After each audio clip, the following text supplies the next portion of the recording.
Chers frères et sœurs, quel évangile, mais aussi quelle lecture du prophète Isaïe. Le prophète Isaïe annonce la meilleure nouvelle et on parle beaucoup, même dans nos jours, de cette nouvelle. On parle beaucoup de la paix et nous savons combien une page est nécessaire pour notre monde et combien la paix manque. Alors, il est dit ici, come sembra lo sovraggimento du page du messaggero che annuncia une page. J'imagine mes grands-parents, j'imagine mes parents à moi, et vous imaginez les personnes de vos familles pendant la Deuxième Guerre mondiale, la Première Guerre mondiale, ou pendant des révolutions comme au Portugal. Quand on a annoncé par la radio, maintenant c'est la paix.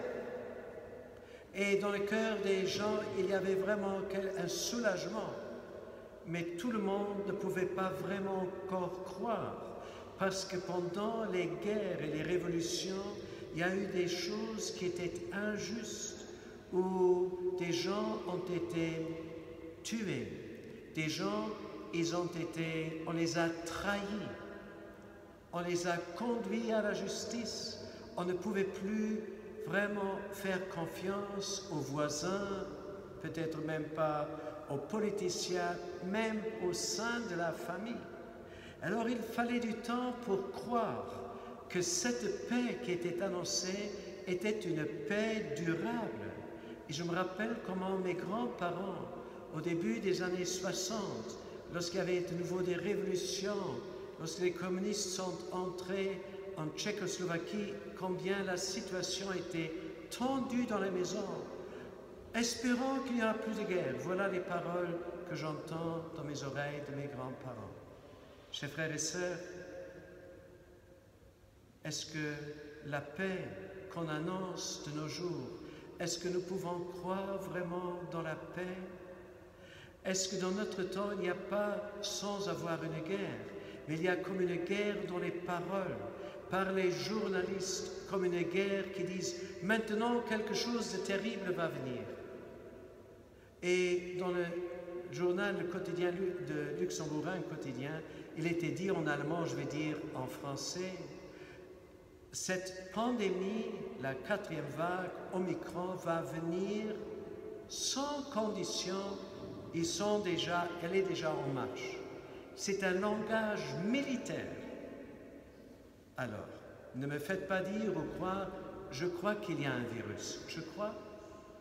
Mais il y a aussi une peur qui est soulevée, une peur qui est très très forte et qui nous conditionne et qui nous enferme. Alors, ce messager, quand il vient maintenant dans l'Ancien Testament, il annonce la paix. Il n'annonce pas seulement la paix.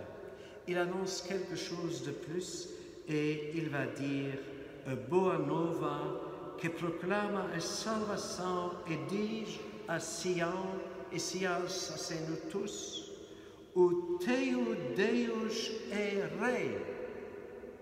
O teu Deus est rei. Et dans la Bible n'est pas écrit le virus est ton roi. Il n'est pas écrit dans la Bible la maladie est ton roi. Il n'est pas non plus écrit la santé est ton roi ou le bien-être est ton roi. Qui est ton roi? Est-ce que nous pouvons faire confiance à ce roi qui vient tout petit, o menino? Est-ce que nous avons foi en ce menino, Jésus, que Dieu a envoyé? Il n'a pas envoyé une parole seulement, une théorie comme je disais au début. Il n'a pas envoyé une explication, il a envoyé son propre Fils. Est-ce que nous, chrétiens, nous croyons qu'il est plus fort que tout ce qu'il y a maintenant dans le monde? Et, chers frères et sœurs, croyez-moi, dans notre temps, jusque dans nos familles, pas seulement les partis politiques, mais jusque dans nos familles, il y a comme des oppositions.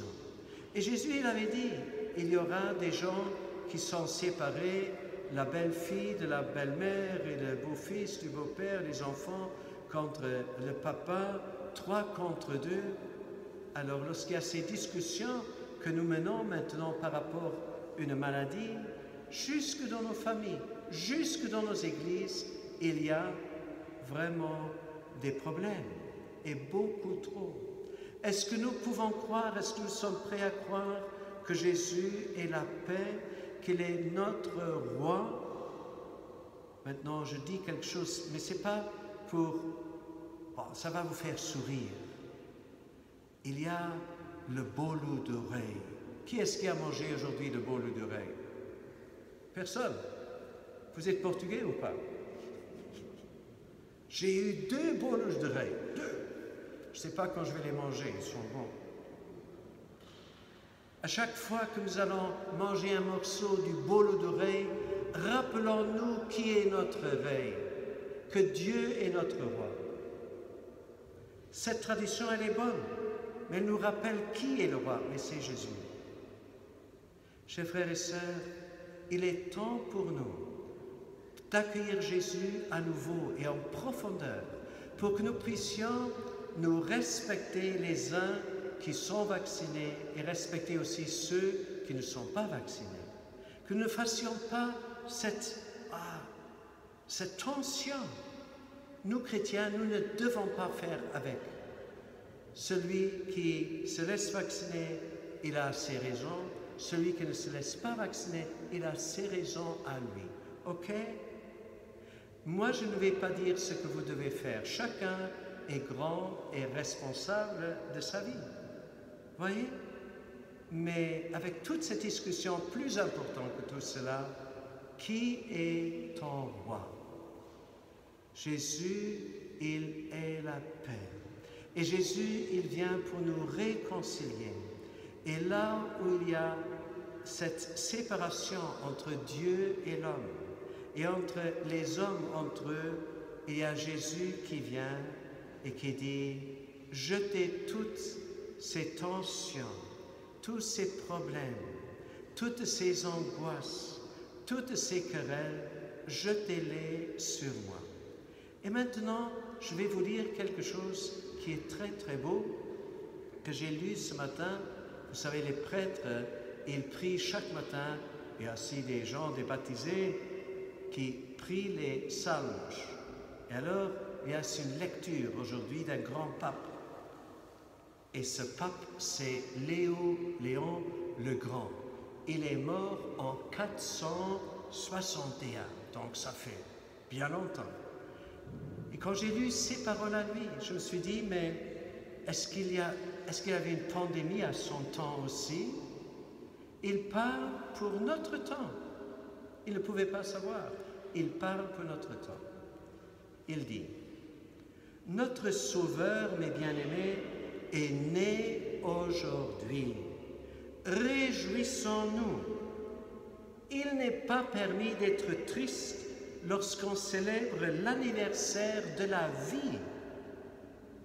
Jésus est la vie, nous célébrons son anniversaire. Celui-ci a détruit la crainte d'avoir à mourir. Combien de craintes de mourir est-ce qu'il y a? Il nous donne la joie de l'éternité promise. Et puis il continue.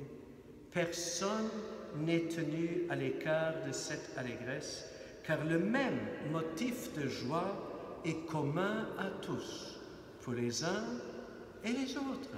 Le même motif de joie, et c'est Jésus encore, le même motif de joie. Notre Seigneur, chargé de détruire le péché et la mort, n'ayant trouvé personne qui en fût affranchi, est venu affranchir tous les hommes. Chacun, dit la Bible, nous tous nous avions péché, nous avons succombé au péché. Nul n'était juste. Et justement pour cela, Jésus est venu. Alors il dit, que le saint exulte, car il approche du triomphe. Que le pécheur se réjouisse. Alors c'est pour nous tous. Que le pécheur se réjouisse, car il est invité au pardon. Que le païen prenne courage, car il est appelé à la vie. Chers frères et sœurs, voilà un vrai message de Noël. Nous avons le même motif de nous réjouir, et ce motif de nous réjouir, c'est Jésus, qui ne nous aime pas en théorie, mais qui à lui seul est capable de nous rejoindre dans nos maladies, jusque dans notre corps. Il est la lumière. Jusque dans notre corps, dans notre âme, dans nos émotions, il est la guérison. Ce petit enfant, nous avons le privilège et la dignité, la dignité, c'est peut-être trop parlé. Nous avons ce privilège, en dépit de nos péchés, de pouvoir accueillir Jésus, de le manger. De le manger. Vous imaginez un Dieu qui se laisse manger? Personne n'aurait eu cette idée-là, de demander à Dieu, viens, on va te manger un peu. Mais Dieu a trouvé un chemin pour habiter en nous. Dans l'évangile de Saint Jean, le prologue, il est dit, et la parole s'est fait chair et a habité parmi nous.